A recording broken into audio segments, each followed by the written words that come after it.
რა გავლენას მოახდენს მთიან ყარაბაღში ვითარების დაძაბვა საქართველოზე საფრთხეებზე ქართველი ექსპერტები საუბრობენ. ისინი შექმნილ ვითარებას საგანგაშოდ მიიჩნევენ და სიტუაციის კიდევ უფრო გართულებას არ გამორიცხავენ. ექსპერტების განცხადებით საქართველოს ხელისუფლებამ გააზრებულად საერთაშორისო თანამეგობრობასთან შეთანხმებით უნდა იმოქმედოს და საკუთარ თავზე მედიაციის ფუნქცია აიღოს.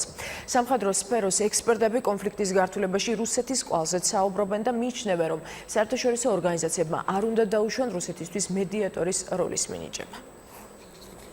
ჩვენ ნამდვილად ორ ცეცხლში აღმოჩნდებით ორი მეზობლის, ორი მეგობრის ბრძოლაში, რა თქმა უნდა, საქართველოს ნამდვილად არ იქნება სახარბიელო სიტუაცია, ბევრი პრობლემა შეიძლება და ბევრი პრეტენზია წამოვიდეს ჩვენი მეზობლებისაგან. ამ შემთხვევაში განსაკუთრებით ჩვენ ჩრდილოელ მეზობელს რუსეთის ფაქტორის ძალიან მნიშვნელოვანი იქნება თავისთავად ცხადია.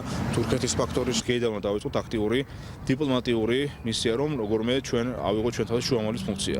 რატო? იმიტომ რომ ამ კონფლიქტის დაუშვათ უფრო მაღალ დონეზე გადაცვის შემთხვევაში არა გამორიცხული ამ კონფლიქტის გადმოდინების ფაქტები ჩვენს ტერიტორიაზე. თუ სიტუაცია გადაიზარდა ლოკალური ომის ფორმატში, არა გამორიცხული რომ რუსეთმა ბუნებრივია გამოიყენოს სწორედ ოკუპირებულ ტერიტორიაზე, სრიმანსა და აფხაზეთის ტერიტორიაზე დისლოცირებული საკმაოდ სოლიდური სამხედრო შენაერთები. რუსეთი პირდაპირ არის დაინტერესებული, რომ ეს კონფლიქტი გაგრძელდეს, ან მერე შემდგომ რუსეთმა მოირგოს მშვიდობის ყოფილის მანტია და ამის საფასურად რაღაცა დათმობები მიიღოს საერთაშორისო თანამეგობრობისგან. შესაბამისად, მნიშვნელოვანია საერთაშორისო თანამეგობრობის სწრაფი და მყისიერი რეაგირება.